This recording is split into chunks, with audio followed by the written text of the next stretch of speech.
Je veux chanter un chant d'amour,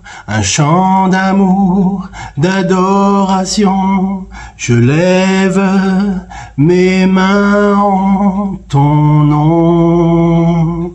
Je veux chanter pour toi, Seigneur, un chant d'amour, d'adoration.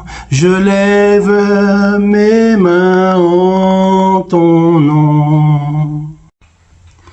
Mes amis, quand nous rentrons dans l'adoration avec notre Seigneur et Sauveur Jésus-Christ, quand nous prions des prières inspirées qui viennent du cœur, du fond de nos entrailles, alors que se passe-t-il?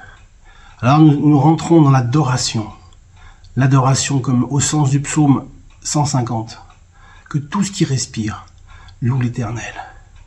Et ce que nous allons faire maintenant en parlant de Marie de Béthanie, cette disciple de Jésus, la sœur de Lazare et la sœur de Marthe. Marie vivait à Béthanie près de Jérusalem.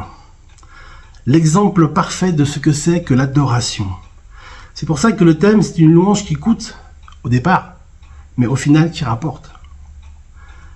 Jean, au chapitre 4, au verset 23, déclare « Mais l'heure vient, où elle est déjà venue, où les vrais adorateurs adoreront le Père en esprit et en vérité, car ce sont là les adorateurs que le Père demande. » Verset 24, « Dieu est esprit, et il faut que ceux qui l'adorent en esprit et en vérité. » Amen. Jésus, quand nous déclarons dans notre cœur que Jésus vient siéger au fond de notre cœur, alors il envoie son esprit. Car Jésus règne dans la louange et l'adoration. Jésus aime la louange et l'adoration de nos cœurs, le cœur à cœur avec Dieu. Et Amen, il est majestueux, rempli de force, il est digne d'être loué. Nos vies, nos cœurs sont remplis de louanges à ce moment-là.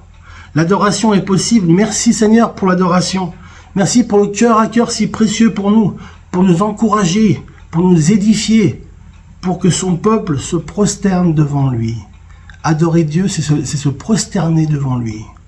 Dieu appelle son peuple à s'allonger à plat sur le sol, ou face contre terre, ou à genoux devant lui.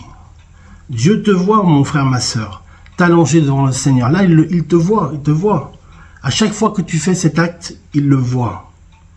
Quand tu es face contre terre ou à genoux devant lui, dans une pièce de ta maison, à un endroit qui est propice pour rentrer en communion avec lui, en communion solennelle, en relation avec ton Sauveur et ton Dieu, le Seigneur Jésus. C'est une invitation progressive que Dieu t'offre, comme il a au temps du temple de Jérusalem. D'abord, tu es dans le parvis, puis tu es dans le lieu saint, puis tu entres dans le lieu très saint. Il n'y a que le souverain sacrificateur qui peut entrer dans le lieu très saint. Aujourd'hui, tout est possible. Le voile a été déchiré en deux. Et maintenant, nous pouvons être directement en relation avec Dieu par le moyen de Jésus-Christ et par son Esprit Saint qu'il a envoyé à la Pentecôte. Alors, au nom de Jésus, j'appelle cela que le Saint-Esprit dit « Jésus détient toutes les clés de la vie et de la mort ». C'est la Bible qui le dit. Alors, le départ de chacun se trouve entre ses mains. Cette révélation doit apporter la paix dans notre cœur. Amen. Jean 11, 25. Comme Marie de Béthanie avec son frère Lazare et sa sœur Marthe aimait s'occuper de Jésus, aimait qu'il se repose, aimait prendre soin de lui. Alors, plusieurs fois Marie de Béthanie a répandu sur lui comme un parfum de bonne odeur, de l'huile, un parfum de louange, d'adoration et d'honneur. Le Seigneur Jésus aimait s'y rendre à Béthanie pour se reposer. Il avait un bon accueil, il recevait un bon accueil. Il avait besoin de repos, car son ministère public le fatiguait beaucoup. Je ne sais pas, mon ami, ce que vous traversez en ce moment dans votre vie. Et il y a quelqu'un qui le sait, et il est là-haut. Et il est là-haut, et il est là à la fois. Qui connaît toutes ces choses, même le nombre de cheveux que vous avez, il les a comptés.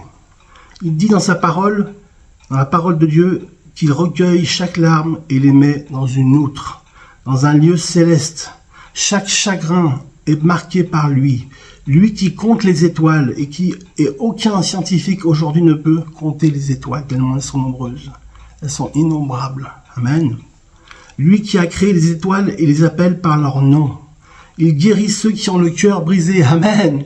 Et il aime quand vous répandez vos cœurs et vos âmes devant lui, car vous obtiendrez miséricorde et secours au moment opportun qu'il aura décidé.